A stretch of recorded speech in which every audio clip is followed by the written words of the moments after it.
안녕하세요. 조재료입니다. 여러분들이 이렇게 오디오로만 만나 뵙게 되었네요. 오늘 제가 할 이야기는 제가 3년 전에 세바시 스쿨이라는 곳에서 그 스피치를 하게 되었어요. 이건 우리가 알고 있는 일반적인 세바시랑은 좀 다르고 직접 참가 신청을 해서 하는 것이죠. 이걸 위해서 많은 준비를 했는데 바로 하루 전날에 무슨 되게 가슴속에 벅차오르는 것이 있더니 내용을 전부 수정했거든요. 하루 전에. 그리고 올라가서 이 강연을 했습니다. 근데 그러고 나니까 뭔가 모르게 이 영상 같은 경우는 제가 못 보겠더라고요. 3년이 지난 후에도 단 한 번도 제가 실제로 본 적이 없어요. 다른 분들은 봤다고 하는데. 왜 그럴까요?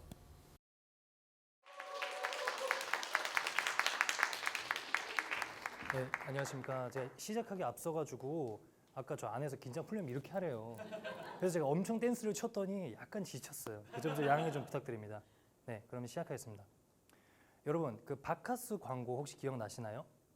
그 영상을 보면은 환경미화원 아들이 아버지 리어카를 이렇게 끌고 막 가줘요. 바카스 이런 식으로 끝난단 말이에요. 저는 그거 볼 때마다 제 어릴 적 모습이 생각났습니다. 저희 아버지가 환경미화원이었고 보통 새벽 내내 일하시고 아침이면은 들어오셨어요. 제가 초등학생이니까 나갈 때쯤에 아빠를 딱 보는데 옷에서 이렇게 쓰레기 냄새가 나더라고요. 그래서 어느 순간 그 모습이 좀 꺼려지기 시작했습니다. 그리고 막 방과 후에 아버지가 이렇게 멀리 보이면은 반갑게 인사를 안 하고 길거리 만나면 이게 막 삥삥 돌아갔어요.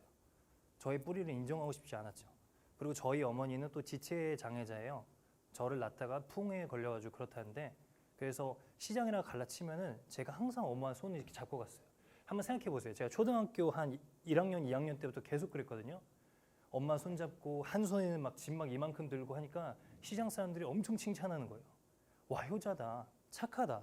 근데 저는 어릴 때 그 말이 제일 싫었어요.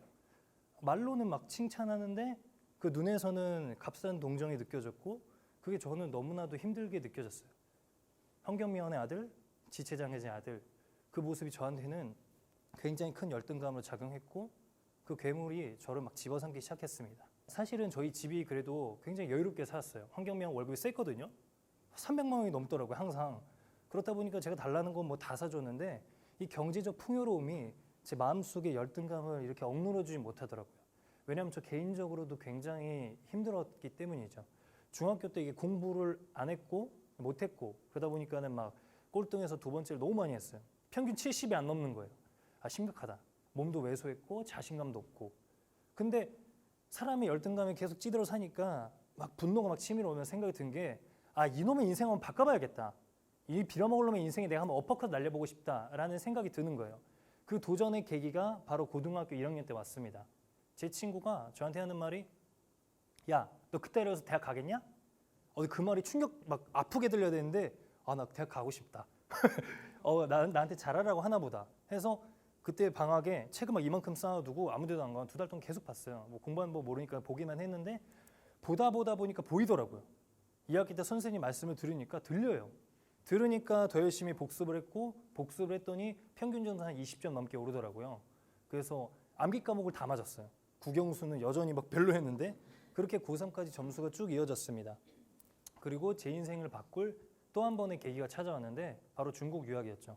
저희 교회 목사님이 야, 자령아 요즘 공부도 열심히 하는데 고3이고 중국 한번 가보지 않을래? 와, 야, 내 이름이 조자룡인데 한자도 똑같고 그리고 중국 가면 뭔가 잘 될 것 같잖아. 넓으니까 이 좁아터진 세상에서 벗어나서 거기로 가면 내 인생 바뀌겠다 해서 결심을 하고 제가 중국 가기 바로 전날에 엄마 아빠 모셔두고 호언장담합니다. 자룡이가 제가 저희 엄마 아빠는 저를 그냥 자룡이라고 귀엽게 부르거든요. 자룡이가 한국에서는 정말 별 볼 없었다. 하지만 내가 중국 유학을 하면은 저기 빛나는 별이 될 거라고. 우리나라에서 중국어 가장 잘하는 사람이 돼서 돌아올 거라고. 말도 안 되는 뻥을 치고 이제 휘용 하고 날아갔는데 혼자 막 계속 공부를 합니다. 하루에 한 10시간 이상? 그냥 눈 뜨는 시간만은 중국어에 노출시키려고 했어요. 그리고 어디 가나 중국 사람이 있으면 한번 말 걸어보고 그렇게 하니까 한 달 만에 저희 모든 인원을 다 지친 거예요. 30명 중에서 가장 빛나더라고요. 2달이 되니까 중국반 사람들하고도 거의 할 정도로 실력이 뛰어나졌고 그리고 제가 계기가 되니까 나는 운동도 해봐야겠다. 운동하니까 얼굴도 넓어지고 체중이 60이었는데 80까지 올라가고 그리고 남 대회도 나와봐야지 노래도 참여하고 지금도 제가 노력하지 않고 운동하지 않고 성과를 내지 않으면 금방이라도 버려질 것 같은 불안감이 있어요. 그래서 작은 실수에 굉장히 민감합니다. 제가 조금이라도 못한다는 거에 다른 사람들이 민감하게 막 너 진짜 못한다 하면은 금방 또 막 주눅돼요. 열정이 업앤다운이 그래서 되게 심한 것 같아요. 어쩌면은 제가 도전이란 열정이라는 거는 두터운 가면에 불과하다는 생각이 들었어요. 나를 보호하는 두터운 가면. 사실 진짜 도전의 의미라는 거는 자기가 나약해도 그 자신을 사랑할 줄 아는 마음인 것 같더라고요. 그래서 제가 마지막으로 저한테 사실 해주고 싶은 말이 있어요. 자룡아, 실패해도 괜찮아. 이 무대에서 떨어도 괜찮고 네 인생이 뛰어나지 않아도 괜찮다고. 여태까지 열심히 해왔고 고맙고 사랑한다고. 그래서 저는 여러분들도 마찬가지로 생각해요. 진짜 도전의 의미라는 거는 여러분이 나약하고 부족해도 그 모습마저 사랑하는 거. 그게 진짜 도전이 아닌가 싶습니다. 감사합니다.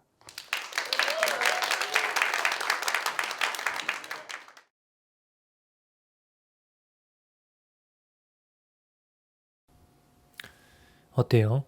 영상 잘 보셨나요? 저는 영상을 안 보고 다시 이렇게 또 오디오로만 여러분 뵙게 되는데 가끔 이 기록이라는 게 정말 중요한 것 같아요. 지난 일들을 돌아볼 수 있고 회상할 수 있고 저는 살면서 좀 아쉬웠던 게 저 자신에 대한 기록을 많이 남기지 않았다는 거거든요. 아주 어릴 때는 아버지가 저를 이렇게 어린이 공원 같은 데 데려가서 사진 찍은 게 있는데 그거 말고는 제가 외모에 좀 자신이 없어서 그런지 셀카 같은 것도 안 찍고 뭘 따로 한 게 없어요. 하지만 이런 좋은 추억들이 결국은 인생을 만들어가는 게 아닌가 싶습니다. 그래서 함께 즐겁고 행복한 기억이 가득하면 좋겠습니다.